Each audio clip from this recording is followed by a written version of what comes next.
Hello, everyone. I'm Candid Frank live on Candid Frank Stanisci of Candid Frank Live. After all these years, I finally did that. On the Spanglish World Network on Zingo TV, channel 250. Please remember to download the Zingo TV app at the respective app stores for iOS and Android devices. While you download, make sure you rate, leave a comment. Both apps are absolutely free. Zingo TV is available on Google Chromecast, Amazon Fire, Fire TV sticks, Roku sticks, and also on smart TVs. 2016 forward. Now on Candid Frank Live, joining me is Aaron William Freeland and our special guest for tonight, David Morisuti. And the reason David's here is because he's all excited about the Leaf news, probably almost as excited as Aaron is. I mean, let's face it, Aaron, that's a big deal. It definitely is, and coming on the heels of the fact that we packed Mrazek off and got rid of him, the Toronto Maple Leafs found themselves minus a certain kind of player in a certain kind of position. So them going out and getting two-time Stanley Cup winner Matt Murray, as well as a third-round draft pick, and in exchange for future considerations, which everybody knows is GM talk for nothing, as well as Ottawa retaining 25% of his salary, is a good thing. It means we'll have a goalie. David, what a change. The Leafs get another team to retain salary and they get draft choices in an exchange of players. That's a first.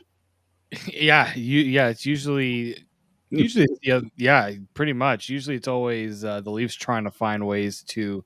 To pawn off a contract. Yeah, exactly, and it's funny because Ottawa just made another trade a few minutes before we went on the air to get Cam Talbot from Minnesota. So Yeah, he's not happy. no, and they've redone their whole goaltending position, in a matter of days. I mean, yeah, they keep Anton Forsberg, but it was clear that Matt Murray was no longer in the plans there, and Toronto looks at the goalie market and says there is not much out there. So they pretty much went with what they know in Matt Murray. They have Kyle Dubas, Sheldon Keefe, and even the head of the goaltending department, John Elkin, all know Matt Murray very well. The thing that always with this trade that gets to me is yes, auto retain salary, but in this case, I think the Leafs should have asked for more in terms of salary retention, or you ask for better draft compensation or something else to be added. Because I kept hearing that if Ottawa was going to have to trade Matt Murray, they'd have to add a sweetener.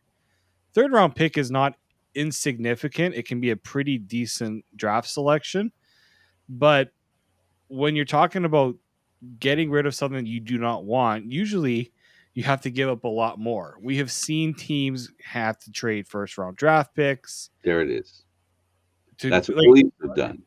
like what I'll reference this one thing. The Edmonton Oilers had to trade a second round pick, a third round pick, and move back a couple of spots in the draft for the Arizona Coyotes to take Zach Cassian's contract. And Zach Cassian, I think maybe where the difference here is Zach Cassian isn't a player that is going to be very useful for the Arizona Coyotes. Well, Matt Murray is going to be the starting goaltender of the Toronto Maple Leafs.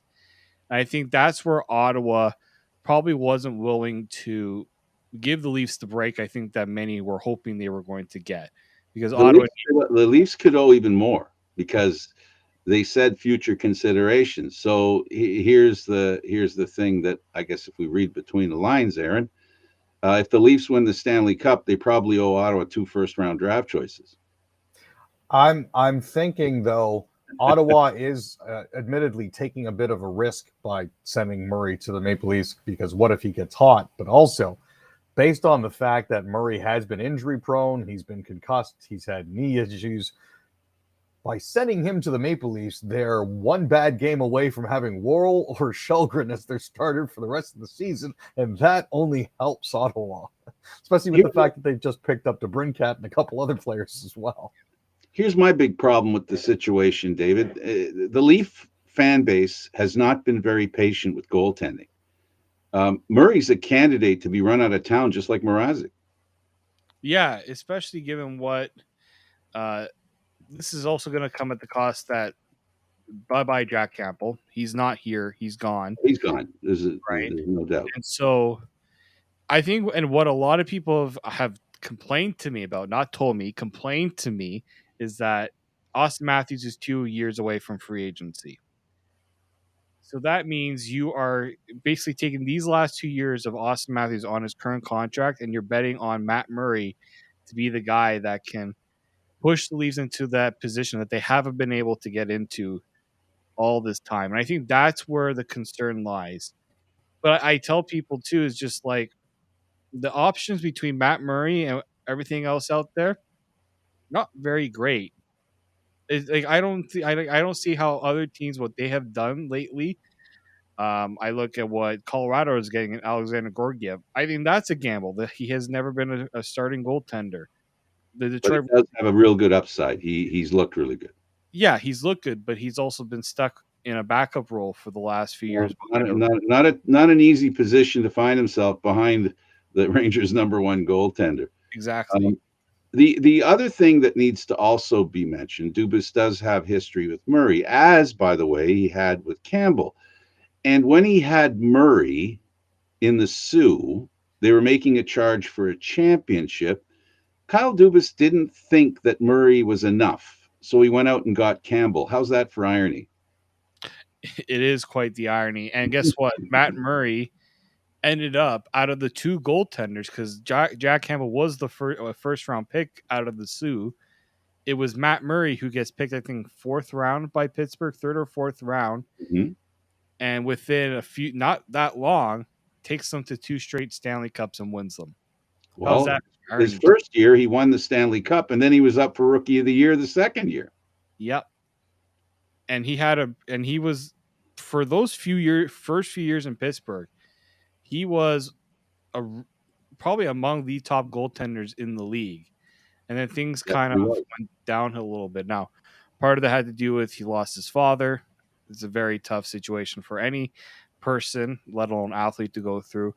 And then injuries started to get to him. And that's where I think everybody is really, really, really concerned about Matt Murray. But I think the Leafs have gone through injuries for the last few years with their goaltenders. Frederik Andersen. Not a good thing. Jack Campbell. Peter Mrazek. So I think what really comes down to is how do the Leafs alleviate that concern? And that's where I think getting another goaltender, I think, still needs to be near the top of the list of things they probably. I understand the need. I'm not sure about that. I don't know if they can afford to get another one.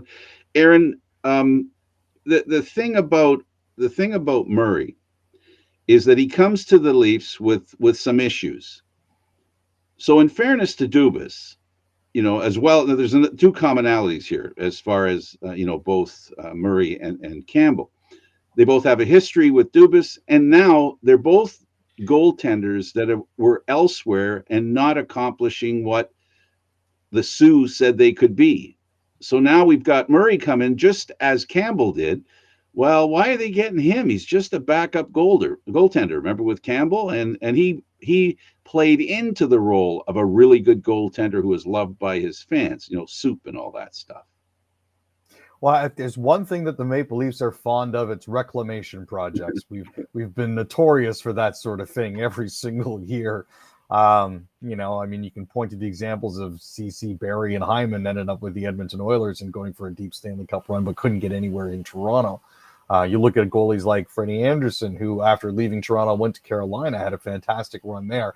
Again, the same injuries issues persisted with Anderson, but this is I think a thing that the Maple Leafs are becoming more and more known for. I'm not sure if it's a good trend or a bad trend, but we have a tendency of taking in players that may not necessarily be going anywhere, who may have stagnated, and getting them to blossom. So this could be a case of just trying to put a shine back on the rose for Matt Murray. This is a genuine opportunity for him to come to an original 6 team, redeem himself in the eyes of the hockey cognoscenti that are out there, and show that his 8-9-9 and 8-9-3 seasons with Pittsburgh and Ottawa in 2019 through 2021 were just flukes. He was a 906 goalie last year. I think people too often key on the fact that his last 2 games that he played for Ottawa were blowout losses. And I understand that that's genuinely concerning, but before that he had played decently. So it's a question here of tempering expectations and realizing that, there is more in him to give. I mean, yeah, they lost to Tampa Bay 5 something, and they lost to Arizona 8 something, but at the same time, you know, the goalie is still there. It's now a question of getting Elkin and the new goalie staff, Sanford, sorry, to bring that out of him. So Well, I think goaltending is what we learned with what we learn with history in the Stanley Cup. This copy syndrome that NHL teams have. Darcy Kemper was not really an outstanding goaltender in the playoffs. You don't put him in the same category as you put some of the other goaltenders that were in the playoffs. And David, I got to tell you, when it comes to playing in goal for the Toronto Maple Leafs, the Mrazek thing was a bit of a problem, and we heard quotes from Gibson, who wants to leave where he is, and said, "No way, Toronto. I'm not going there. Don't send me there. Forget it, forget it, forget it." And that's the other issue that one has to keep in mind, and Leaf fans should keep that in mind. I think the media is aware of it. There's this distinct group of players who refuse to play in a pressure cauldron like the Toronto Maple Leafs. Yeah, and funny enough, the agent of John Gibson is also the same agent for Jack Campbell. I don't know if many people realize that. I do believe there's a bit of a connection there, given kind of how things have shaken out between the Leafs and Campbell with contract negotiations. But I think if you're someone who follows the Leafs or somebody that's trying to find some sort of light in this deal, Matt Murray had a no trade clause and he wanted to go to Toronto, which, as Right. you just said, Frank, is the last place a lot of goaltenders want to be. But And it's the Rubis connection. So I'm trying to spin this in a positive way.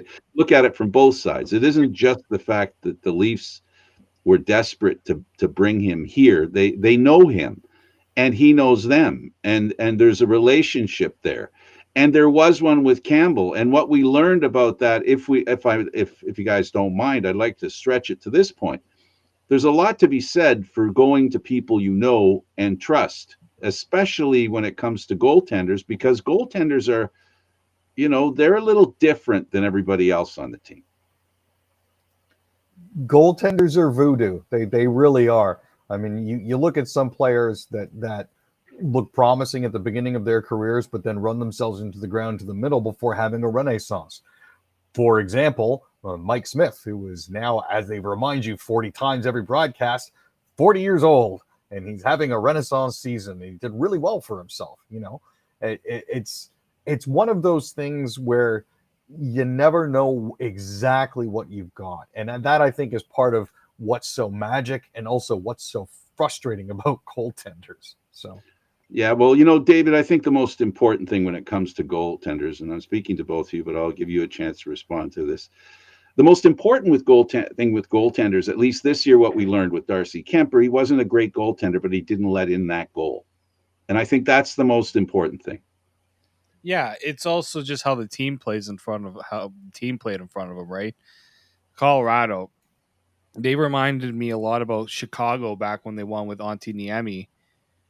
Like people forget that they won a cup with Antti Niemi in that, and Antti Niemi was never a good enough goalie to be a Stanley Cup goaltender with any other team. So I do think that there has a lot to do with the team that plays in from. So if you're also looking for some positives with Matt Murray, the Leafs are a better team than the Senators, especially defensively. I think that's something that doesn't get talked about enough. Anton Forsberg is a really good goaltender, but Anton Forsberg, um, I don't know if he can handle a starting role. Like it's a little bit different when you are the guy and your team has Oh, expectations, absolutely.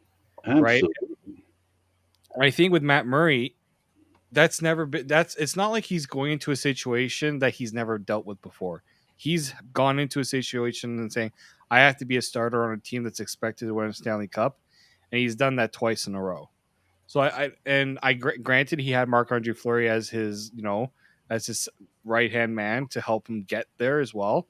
That's Right. kind of why I'm saying maybe getting another goaltender wouldn't hurt.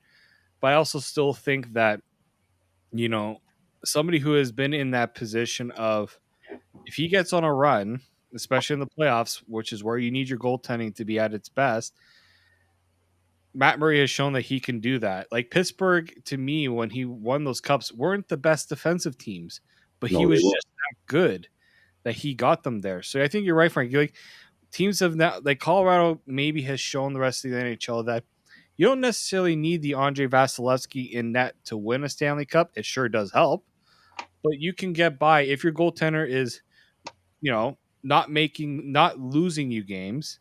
That's, I think, all the Leafs need Matt Murray to do. Don't lose them the game. Just give them every chance to win. Jack Campbell did do that. Problem with Jack Campbell is he's pricing himself out of Toronto long term, Well, and I don't see him settling for less than 6.5, almost the money that Murray had as a whole, that now is being split between Toronto and Ottawa. I yeah, see him going for 6, and I see a team willing to do it because right now this year there aren't many goaltenders out there. There's need more than there is supply, and we know what that means. Supply and demand. If the supply is low, the demand is high, and the price ends up being high too. Right, Aaron? We are, honest to goodness, and no word of a lie here, we are one bad week away from starting Michael Hutchinson again.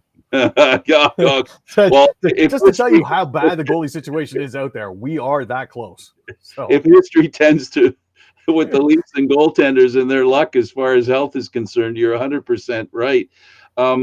Anyway, so as far as the draft is concerned, I wanted to ask you guys also about Shane Wright. There's some feeling, and it's supported by the reaction that the Montreal Canadiens had, where Shane Wright was, pun intended, the outright guy to be drafted first overall. He was on everybody's list to begin with before the draft, and then the bottom dropped out. Now, I have it in my head that from what I heard and from what I've listened to from the grapevine, there might have been some issues with him attitude-wise, and I'm wondering, how does that drop a guy? 3 spots, goes from first down to second, down to third, down to fourth. this was something a little perplexing to me. It wasn't that just Montreal didn't take him, but that Yeah, he kept falling. he New slid. Jersey, I knew didn't need a centerman.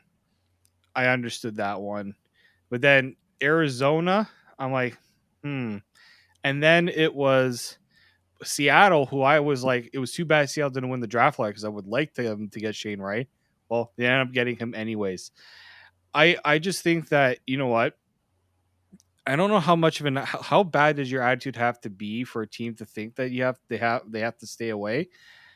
I also just think that maybe there was something about his play that the teams didn't like.